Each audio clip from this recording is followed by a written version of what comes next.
na exposição da carta aos Filipenses, falando sobre a alegria, e o tema é: você ainda está feliz? Nós aprendemos no sermão passado que a alegria é o nosso estado de paz com Deus. Não é circunstancial nem sentimental, mas é porque nós estamos em harmonia com Deus. Só que é interessante que em Filipenses 2, ele vai falar sobre completar a alegria. Então Paulo, ele estava satisfeito em Deus, ele estava alegre em Deus, não porque ele estava passando por necessidades, mas porque ele estava em harmonia com Deus. Só que ele vai iniciar Filipenses 2 dizendo: completem a minha alegria. E o sermão hoje é sobre completar a alegria. E a alegria nossa só é completa em meio à comunhão. Vamos lá, tem alguém comigo? A comunhão é aquilo que completa a alegria. Então eu quero que vocês entendam que eu já estou satisfeito, mas aquilo que leva ao ápice, o que já é bom, é a comunhão dos santos. Então Paulo está falando: eu estou alegre, mas completem a minha alegria pela comunhão. E por que ele vai falar sobre comunhão? É interessante que essa carta ela foi escrita por alguns motivos. O primeiro motivo é que eles eram os mantenedores de Paulo. Eu falei isso na pregação passada, Filipenses 4 e Filipenses 1 vai deixar claro que a igreja de Filipe ela financiava o ministério de Paulo. O segundo motivo é porque estava tendo uma fofoca na igreja, e isso vai ser tratado em Filipenses 4, e Filipenses 3 também vai falar um pouco já sobre Evódia e Síntica. Elas estavam numa fofoca, então ele tinha que arrumar esse problema. E aí tinha um terceiro motivo, e o terceiro motivo é porque haviam pessoas com falsos interesses. Vocês estão comigo? Então haviam ministros do Evangelho que estavam ministrando a palavra, mas não para a glória de Cristo, mas não para que Cristo fosse conhecido, mas para o seu próprio interesse. Então Paulo ele vai redigir essa carta e vai falar que essas pessoas que estão pregando o Evangelho com um falso interesse, ele ainda está alegre. Por que ele está alegre? Porque apesar da motivação dessas pessoas serem ruins, o Evangelho genuíno estava sendo pregado. Só que ele precisava consertar isso. E aí, o que isso tem a ver com comunhão? Porque o quarto motivo da carta era a comunhão. Por causa desses pregadores, havia uma divisão na igreja, havia um partidarismo, havia uma facção. Por quê? Porque quando nós falamos de pessoas que estão pregando para o seu próprio interesse, nós estamos falando de pessoas que estão construindo Babel. E Babel fala daquele que quer fazer o seu nome grande. Então essas pessoas que está escrito do versículo 15 ao versículo 18 do capítulo 1, elas tinham o interesse de serem famosas, conhecidas e enriquecidas por causa do Evangelho. E por que essas pessoas estavam pregando exatamente em Filipos? Porque Filipos financiava Paulo, então eles estavam interessados no dinheiro da igreja de Filipe. E aí virou algumas facções e alguns partidarismos. Só que eu preciso te dizer que Babel sempre termina inacabado. Eu não sei se você entendeu, mas toda vez que eu vou construir alguma coisa por vanglória, o que significa vanglória? Significa glória vazia, glória passageira, glória que não é de Cristo, mas é minha. E aí por mais que eu me esforce e começo a construir, ela sempre vai terminar sem eu conseguir terminar. Por quê? Porque está fora do propósito de Deus. E quando aquilo que eu construí desaba sem ter terminado, soterra muitas pessoas. Só que então Paulo ele vai dizer: cara, não construam Babel. Não sigam esses caras. E também não façam partidarismos. Não façam facções. Não sejam fofoqueiros. Mas tenham comunhão. Tenham o mesmo pensamento. Tenham entranháveis afetos. Tenham a mesma atitude. E aí então vocês vão completar a minha alegria. E aí eu falei: uau, vou pregar Atos 2,46, família espiritual. Só que o Espírito Santo ministrou para mim e disse: não, Lê, é impossível que nós venhamos a viver a comunhão relatada em Filipenses 2, do versículo 1 ao versículo 4, sem que nós tenhamos a mesma atitude de Cristo. Porque no versículo 5 ao versículo 11, ele vai dizer sobre o hino cristológico, que é a alma dessa carta e a alma do Evangelho. Então nós precisamos ter a mesma atitude de Cristo, porque tendo a mesma atitude de Cristo, nós temos uma comunhão perfeita, nós não construímos Babel, nós não participamos de partidarismos, facções, e nós não queremos ter o nosso nome famoso. Então a solução para uma comunhão de entranháveis afetos é ter a mesma atitude de Cristo. E essa palavra atitude, ela significa estilo de vida.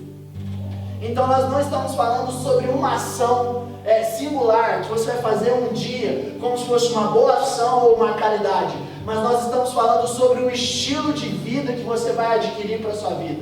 Então, para que haja a plenitude da alegria no Espírito e na comunhão dos santos, nós precisamos ter o mesmo estilo de vida de Jesus. E isso é a alma do Evangelho, é a alma da carta de Filipenses, porque é o hino cristológico. Sabe, não é apenas um escrito de Paulo, mas ele escreveu como poesia. E existem alguns historiadores que vão dizer que esse hino passou a ser cantado na reunião das igrejas primitivas. Estão comigo? Então nós precisamos entender quem Cristo é, por que Ele é e o que eu tenho que imitar. E esse é o sermão de hoje. E eu pus como título Cristo Jesus.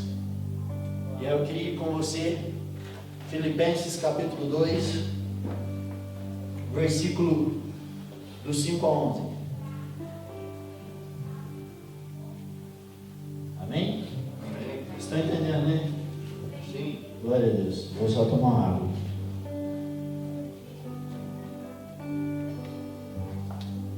Quem encontrou, diga amém. Amém. Glória a Deus. Se você não encontrou, tenha esquecido, viu? Filipenses capítulo 2, versículo 5. Seja a atitude de vocês a mesma de Cristo Jesus, que embora sendo Deus, não considerou que o ser igual a Deus era algo que devia apegar-se, mas esvaziou a si mesmo, vindo a ser servo, tornando-se semelhante aos homens, e sendo encontrado em forma humana, humilhou-se a si mesmo e foi obediente até a morte, e morte de cruz. Por isso Deus o exaltou à mais alta posição, e lhe deu um nome que está acima de todo nome, para que ao nome de Jesus se dobre todo o joelho, nos céus e na terra e debaixo da terra, e toda língua confesse que Jesus Cristo é o Senhor, para a glória de Deus Pai. Aleluia. Uau. Então a primeira coisa que nós precisamos entender é que Jesus ele era 100% Deus e 100% homem. Ele sempre foi Deus, porque o texto diz assim que embora sendo Deus, ele não se apegou à forma de Deus. Então Jesus era Deus, mas ele também se tornou 100% homem. Então que isso fique gravado em você: Jesus era 100% homem e 100% Deus. Só que ele esvaziou-se. Essa palavra esvaziar-se fala sobre desapegar, abrir mão, renunciar. Então ele abriu mão dos atributos divinos, porque a condição para a encarnação era ele pegar a forma de homem e esvaziar-se da divindade. Mas isso não quer dizer que ele deixou de ser Deus, mas isso quer dizer que ele limitou a sua divindade para estar com o homem. Faz sentido, gente? Sim. Eu sei que não faz muito sentido, mas nós cremos nisso. Só que quando ele diz que ele abriu mão e renunciou, eu quero que você entenda que todos os oceanos se tornaram uma gota. Foi isso que Jesus fez. Ele, como todos os oceanos, ele se tornou apenas uma gota. Ele deixou seus atributos e tomou a forma do homem. Forma no original aqui fala sobre essência. Então ele não considerou roubar, apegar-se à forma de Deus, mas ele tomou a forma do homem, a essência do homem. Então ele foi como um de nós, de carne e osso. E aí quando eu estava estudando isso e pensando que tamanha manifestação foi essa, que Deus deixou toda a sua glória, esvaziou-se e tomou forma de homem. Ele trocou de essência. E aí a grande questão era por quê? Por quê? Por que Jesus se esvaziou? E aí eu queria contar a primeira historinha de hoje. Hoje eu vou contar algumas historinhas, tudo bem? A primeira história de hoje é que havia um reino e nesse reino tinha um rei, obviamente, porque se é um reino tem um rei. E nesse reino, aquele que roubasse, ele ia ter os seus olhos arrancados. Então, nesse reino não havia roubo, porque ninguém queria perder os seus olhos. E por muito tempo não houve esse roubo.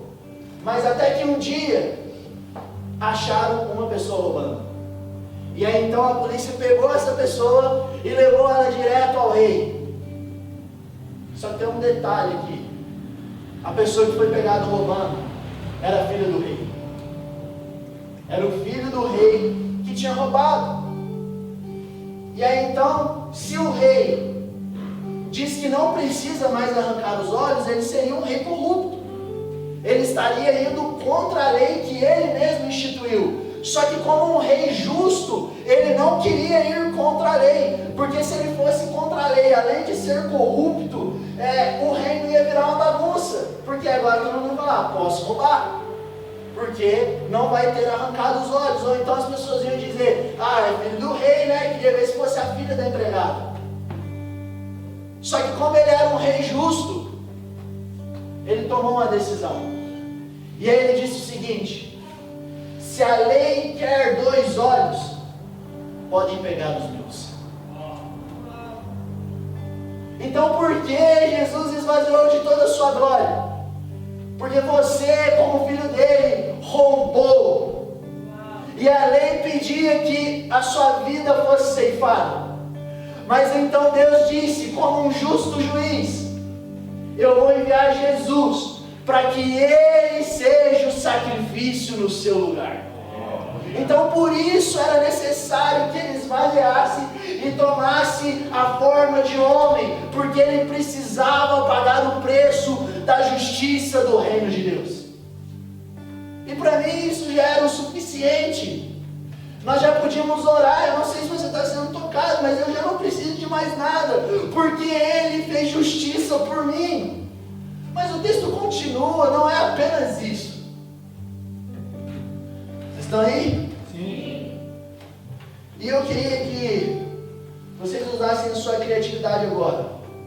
Porque depois de eu ter analisado essa história, me veio uma outra pergunta. Por que esse rei, se nós falamos sobre Deus, por que Deus nos criou então? Se ele já sabia que seria necessário que ele arrancasse os seus próprios olhos, por que Deus criou? Porque na sua soberania, ele já sabia que o homem ia pecar. Só que eu tenho uma boa notícia para você. O cordeiro já estava imolado antes da fundação do mundo. Antes de tudo ser criado, Cristo já estava imolado. Então o que eu entendo? Existe uma dinâmica perfeita da Trindade. Então imagine comigo que eu sou Jesus, o Espírito Santo está aqui, Deus está aqui, Deus Pai, Deus Espírito Santo e Deus Filho. E nós estamos vivendo uma dinâmica perfeita, um elo perfeito de amor, comunhão, alegria, satisfação, honra, e está perfeito. E então nós decidimos unanimemente, vamos criar o homem, não para que ele preencha a gente, porque nós já estamos satisfeitos em nós mesmos, mas vamos criar o homem para que ele experimente dessa comunhão perfeita, que como é no céu, seja aqui na terra. Então vamos criar o homem para que ele experimente de uma harmonia, uma satisfação tão boa. Só que Deus Pai falou, vamos, só tem um problema, esse homem vai pecar, e eu sou um justo juiz. O que faremos? E aí no teatrinho Jesus fez assim, Pai, eu vou. Então antes que você fosse criado, Jesus já estava encomendado ao seu favor. Então ele disse: eu estou disposto a pagar o preço para que os santos experimentem a comunhão com o Pai, com o Filho e com o Espírito Santo. Então você quer honrar o sacrifício de Cristo? Experimente da intimidade com Deus. Você precisa visitar o seu quarto de oração, porque a palavra intercessão significa entrevista. Então você vai entrevistar a Deus, e quando nós falamos sobre entrevistar alguém, você pergunta algo e a pessoa responde. É ela quem fala. Então oração é ouvir, não é falar. Só que é quando você ouve, você experimenta dessa harmonia perfeita. Então eu preciso chacoalhar sua vida, crente. Você precisa orar e experimentar a presença de Deus. Porque eu quero honrar o sacrifício de Cristo. Eu quero honrar que Ele esvaziou. Eu quero honrar que os olhos dele foram arrancados. Então experimente da intimidade com Deus. E nós cantamos aqui: o véu que separava já não separa mais.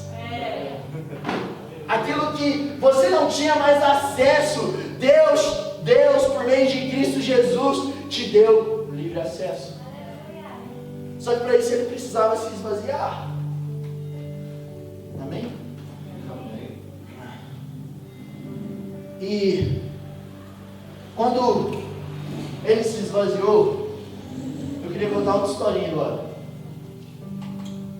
Eu quero que você imagine comigo que a Cat é a humanidade e eu sou Jesus. Amém? Só que aí, imagine que eu tornei homem, agora eu sou o Lê, mas eu sou Jesus. Vocês estão conseguindo entender? E aí, o meu pai viu eu passando pela rua com um Porsche. E ele muito se alegrou e falou: nossa, que legal, né? Você tem um Porsche. Nossa, que carro legal, que incrível. E aí todas as vezes ele me vê de manhã saindo do meu Porsche. Só que num determinado dia eu estou passando a pé na calçada. E aí meu pai me para e fala assim: uai, Leandro, cadê o Porsche? Eu falo assim: tá lá na garagem. E eu quero abrir um parênteses aqui. Não é porque eu não estou usando o Porsche que o Porsche não é meu. Vocês conseguiram entender? Não é porque eu deixei ele na garagem que ele deixou de ser meu, que eu não posso mais usar. Mas eu deixei ele na garagem. Eu falei: ah, pai, eu deixei na garagem. E aí ele me indaga dizendo assim: por que, Leandro? Por que você não está no seu carro? E eu falo o seguinte: é porque eu vou encontrar a Cat, que é a humanidade. Eu vou encontrar a Cat. E a Cat, ela tem um trauma. Ela tem um trauma que ela não consegue andar de carro. Ela não pode andar de carro. Então eu decidi ir a pé ao encontro dela, para que então a pé eu possa acompanhá-la ao seu destino e propósito. E esse Porsche se chama divindade, e o trauma se chama pecado. Então era impossível que eu fosse a Cat e ela tivesse acesso a mim por causa do pecado. Então eu esvaziei da minha glória, peguei ela e levei ela ao destino e propósito dela. Então Jesus nunca deixou de ser Deus, mas Ele limitou a sua glória. Fez sentido? Sim. Então Jesus fez isso por mim e por você. Ele limitou a sua divindade porque havia um trauma do pecado que separava você da divindade de Deus, porque senão você seria consumido pela santidade do Senhor. Então Jesus tomou forma de homem, pegou a essência de homem para te levar ao seu propósito. Só que aí, o que eu queria que você imaginasse comigo agora é esse caminho percorrido da decisão de Jesus ao resgate da humanidade. Porque quando ele decidiu esvaziar de toda a sua glória, eu queria que você imaginasse comigo. Eu vou pegar um texto do Max Lucado e vou aplicar para nós. Eu queria que você imaginasse comigo uma vida de esquilo. Você já pensou viver como um esquilo? Andar do lado de um cara com o olho esbugalhado e um rabo e peludo, que mora dentro de um buraco escuro e come nozes sujos, e que a maior diversão é subir numa árvore? Você se imaginaria vivendo uma vida de esquilo? Eu não. Mas Jesus sim. Jesus fez isso. Eu não faria isso, mas Jesus fez isso. Por quê? A maior mansão luxuosa da terra é como um buraco sujo nos céus. O maior banquete da terra são como nós e sujos no céu. Mas Jesus fez isso. Ele deixou a sua glória e veio morar num buraco escuro com gente estranha que sobe em árvore e come nozes sujos. Porque assim Ele podia te resgatar. E se isso não fosse necessário, se isso não fosse o bastante, quando Jesus ele andou nessa terra para o resgate da humanidade, Ele andou quilômetros e quilômetros a pé. Ele passou por todas as necessidades que você imagina. Ele sentiu todas as coisas que você sente. Ele nasceu e ele chorou porque ele teve fome e ele não tinha como se autoalimentar. Ele teve frio, ele teve sono, ele chorou, ele cansou. Vamos lá, alguém. Para que Jesus? Para que Jesus? Para pagar o preço, para que você experimente da comunhão de Deus. E aí eu queria que você imaginasse Jesus passando por tudo isso.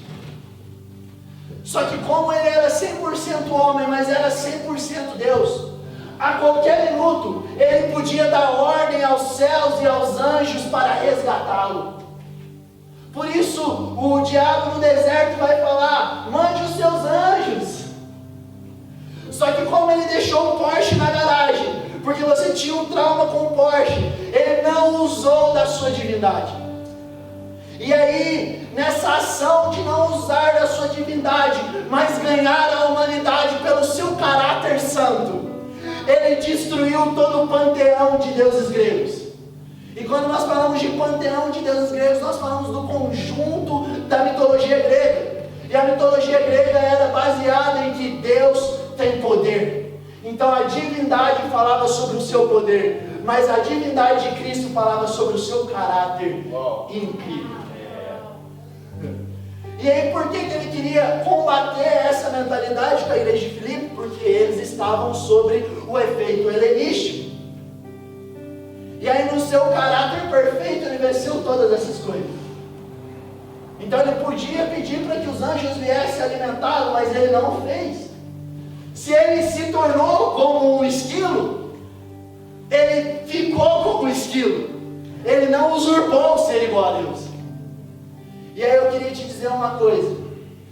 Lá no Getsemane, ele podia pedir que os anjos viessem resgatá-lo. Ele foi ao Pai e disse: se possível, afasta de mim esse cálice. Então ele estava no ápice de uma ansiedade, de uma angústia, de uma pressão interior. E ele tinha poder para dizer: anjos, venham e acabem com essa história. E aí eu posso dizer que no Getsemane a salvação ficou por um fio. Mas esse fio era de aço. E esse aço é a fé de Jesus no Pai. Porque ele falou assim: todavia, não seja feita a minha vontade, mas a tua. Então por que a salvação era um fio de aço? Porque ele confiava que a vontade do Pai era boa, perfeita e agradável. Vamos lá, alguém. Então, quando eu e você estiver numa situação adversa, quando eu e você estiver apertado, quando Jesus estiver te chamando para esticar, estiver te chamando para abandonar certas coisas, estiver te chamando para um lugar mais fundo, porque a geração dos últimos dias é uma geração que vai para lugares fundos. São pessoas que andam com a presença, são pessoas que experimentam da glória, são pessoas que estão imitando o estilo de vida de Jesus. Mas quando tudo estiver apertado, confie que o Pai é bom. Vamos lá. Aquilo que sustenta você em meio à guerra, aquilo que sustenta você em meio à tribulação, é um lugar de intimidade cultivado. Porque na intimidade eu estou ouvindo a voz de Deus, E quando eu escuto a voz de Deus, isso é como um combustível de confiança no Pai. Então Jesus, ele confiava no Pai. E aí agora eu discorri sobre o advento de Cristo. O advento fala sobre chegada, sobre apresentação, sobre começo das coisas. Então o advento de Cristo é a encarnação dele. Mas esse hino cristológico, Paulo ele não termina com o advento, mas ele termina com a parousia. Ele termina com o retorno de Jesus. Ele termina com a glória de Cristo. Ele termina com a volta do nosso amado. Porque ele diz que o nome de Jesus agora está sobre todo nome. E todo joelho dobrará. E toda língua confessará que Jesus Cristo é o Senhor. Então eu começo no advento de Cristo com a esperança do retorno dele. Vamos lá, alguém. Então Jesus, quando ele tomou a forma de homem, resgatou a Cat pelo poder da ressurreição. Quando ele foi transpassado na cruz, ele subiu aos céus. Então ele fez um novo e vivo caminho para a humanidade. Quem está comigo? Era impossível que a Cat fosse ao Senhor, porque ele precisava dos dois olhos. Mas ele traçou esse caminho vivo e eficaz, pelo seu sangue, pelo poder da ressurreição. Então ele voltou para o Pai e está à destra de Deus, intercedendo pela Cat.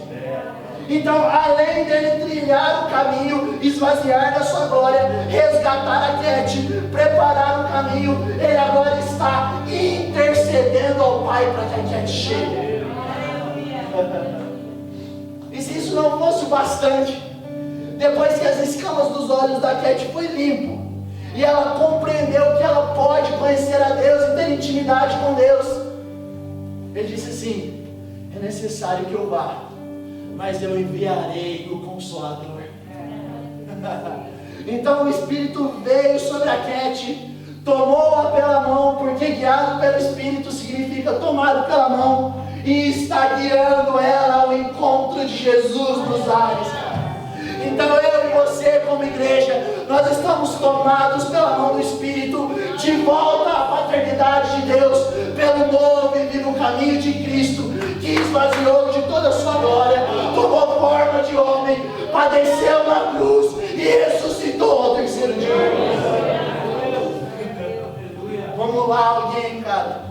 Essa é a mensagem da cruz. Esse é o evangelho completo. Para quê? Para que você experimente da dinâmica perfeita da Trindade. Então, por isso, eu volto no começo da mensagem.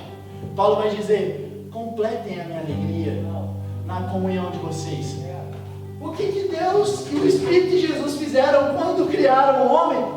Completem a minha alegria na comunhão de vocês.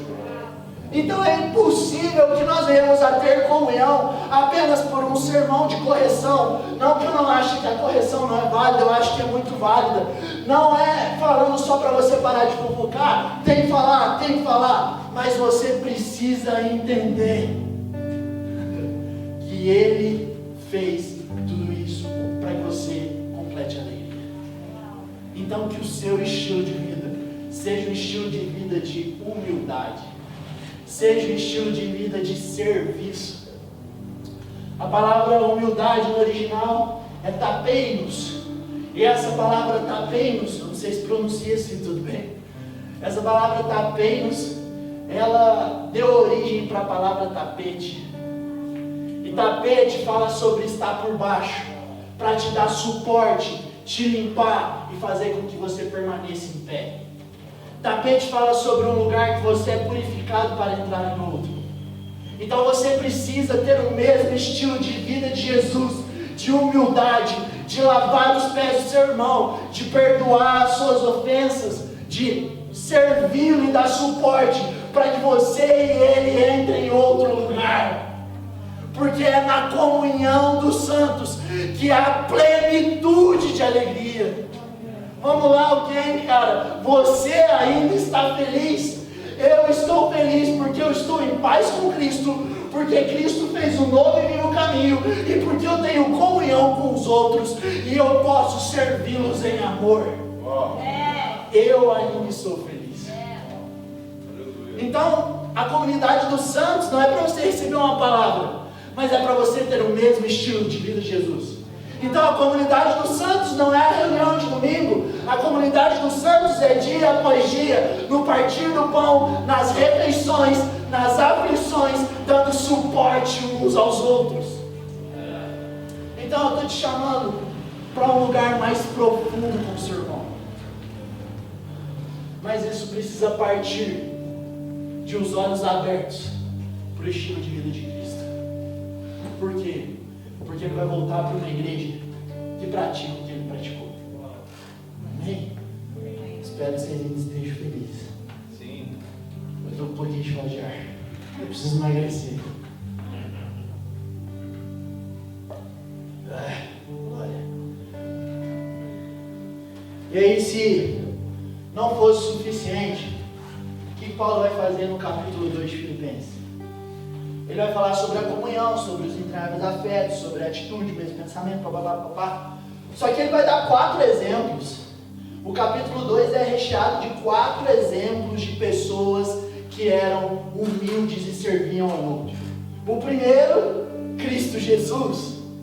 O segundo, Paulo. Se você continuar lendo a carta de Filipenses, ele vai dizer, no capítulo 2, ele vai dizer assim, que ele é como uma oferta de libação. Então o que ele está falando? Eu estou sendo derramado pela comunhão dos santos e pela comunhão com Cristo. Eu sou o segundo exemplo a ser seguido. E aí você continua lendo, ele vai falar que Timóteo, o seu discípulo, aquele que vai pegar o legado dele, também está trabalhando para a comunhão da igreja de boa vontade. Então se no começo era buscando o seu próprio interesse, Timóteo está trabalhando de boa vontade. Então Timóteo é o terceiro exemplo de pessoas que estão dando a sua vida pela comunhão dos santos com Cristo. E aí o quarto exemplo de Paulo no capítulo 2 é um cara chamado Epafrodito.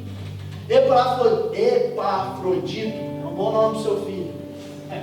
Epafrodito possivelmente era o pastor da igreja de Filipe. Só que ele vai relatar que Epafrodito ficou muito doente e quase morreu. E ele vai falar que essa quase morte foi por causa do Evangelho de Cristo. Porque ele era o responsável por fazer a viagem, de pegar os suprimentos, as ofertas e levar para Paulo, e pegar as mensagens de Paulo e levar para a igreja e cuidar da igreja. E nesse trabalho ele ficou muito doente. Só que isso era motivo de alegria, porque isso era por causa de Cristo. Então nós temos 4 exemplos a serem seguidos: Cristo, Paulo, Timóteo e Epafrodito. Vamos lá, alguém. Então a mensagem de hoje é um fogo para você praticar aquilo que você tem crido. Mas por quê? Porque Cristo se esvaziou, pagou os 2 olhos, viveu como um esquilo, morreu na cruz, mesmo que ficou por um fio era de aço, para que você experimentasse. Então vem e vede, experimente que eu sou bom. Então por favor, não vá para sua casa e ore hoje, mas tenha um estilo de vida de oração, aonde isso é revelado dia após dia, porque eu e você precisamos converter todos os dias. Porque o texto do dízimo e oferta é: negue-se a si mesmo, tome a sua cruz diariamente e siga-me. Então talvez hoje você está mexido, mas em quarta-feira e sexta-feira você precisa tomar a sua cruz e ter o mesmo estilo de vida de Cristo. E isso vai ser renovado e transformado de glória em glória. E a fé vai ser o laço que te faz permanecer em Cristo Jesus. Vamos lá. E para a gente terminar o sermão, no mesmo capítulo 2, Paulo vai dizer que é para você brilhar como uma estrela no mundo. Aí já ouviram aquela música assim: Brilha, brilha, estrelinha. É exatamente esse texto. Então ele está falando, mediante os 4 exemplos, vocês são estrelas que precisam brilhar no mundo. Você precisa brilhar para ser salvo? Não, você brilha porque você foi salvo. Eu preciso ter um estilo de vida para ser salvo? Não, você tem o estilo de vida de Cristo Jesus porque você foi salvo e constrangido por esse incrível amor. Vamos lá, alguém? Então o convite é para que a CMD brilhe como uma estrela nos próximos dias. Por quê?